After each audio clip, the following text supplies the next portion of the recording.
Dans les deux précédentes vidéos parues sur la chaîne, je vous expliquais comment vous pouviez vous régulariser via le travail. Si vous aviez exercé une activité salariée, il était possible pour vous d'être régularisé si vous étiez dans une situation de sans-papier. Arriver de manière irrégulière sur le territoire ou alors arriver de manière régulière et par la suite, les choses ne se sont pas bien passées. Par exemple, vous arrivez pour du tourisme, vous décidez de rester et vous n'avez pas moyen tout de suite de vous régulariser. Donc, j'expliquais comment, avec le travail, vous pouviez vous régulariser. Dans cette vidéo, je vais partager avec vous les issues, une fois que vous avez fait la démarche que je vous avais expliquée dans la précédente vidéo. Aujourd'hui, nous verrons les issues à cette démarche-là. Et à chacune de ces issues-là, quelles sont les conséquences ou quelle est la suite, j'ai envie de dire, qui vous sera imposée. Donc, il faut savoir déjà cela avant de s'engager. Parce que ici, c'est un peu à vos risques et périls, j'ai envie de dire, une telle démarche. Certes, si ça aboutit bien, vous avez votre titre. Si ça n'aboutit pas, il faut savoir les conséquences, entre guillemets, si je peux m'exprimer de cette manière-là. Mais avant cela, pour des personnes qui me découvrent dans cette vidéo, je suis Chimène Nana, je suis maman, je suis entrepreneur, investisseuse et récemment auteur.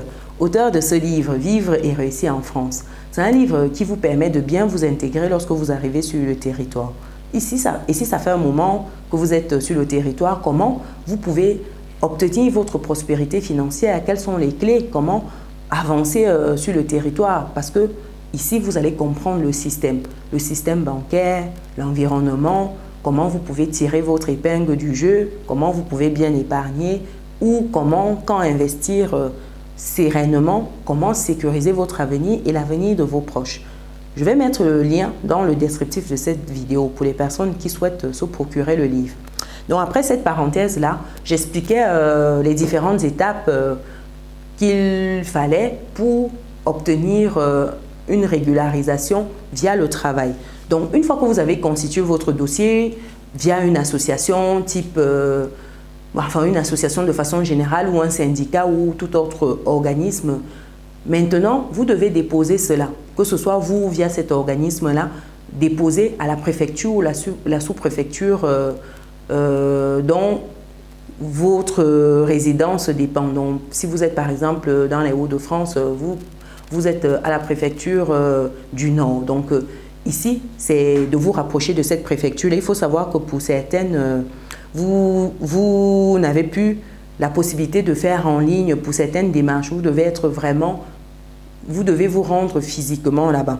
Donc, comme je disais, une fois que votre dossier a été examiné, vous avez deux suites possibles. Votre demande est acceptée ici. Lorsque votre demande est acceptée, vous êtes convoqué en fait à la préfecture pour la délivrance de votre titre. Et cette délivrance-là dépend de votre type de contrat de travail. Par exemple, si vous êtes sur un contrat de travail CDD, CDD c'est contrat à durée déterminée. Ça veut dire que vous allez obtenir un titre de séjour temporaire. Donc, si vous êtes sur un CDD ici, vous allez obtenir une carte de séjour de travailleur temporaire, valable pour la durée de votre contrat. Par contre, si vous êtes sur un contrat en CDI, vous allez obtenir en fait un titre de séjour salarié valable 1 an et renouvelable. Donc, ça va dépendre encore de votre type de titre, de contrat de travail. Pardon. Maintenant, deuxième cas de figure. Vous vous retrouvez dans le cas de figure où votre demande est refusée. Si votre demande est refusée, il y a deux situations. Première situation, si le préfet vous a notifié le refus. Donc, la décision du préfet ici est notifiée par lettre à argumenter, donc qui vous explique de manière explicite. Et sauf si ce n'est pas une exception, ce refus est assorti d'une obligation en fait de quitter le territoire français. Donc vous êtes obligé à réception de ce courrier de quitter le territoire français. Et dans ce courrier, ça va vous fixer le pays où vous devez aller et où vous serez renvoyé, j'ai envie de dire.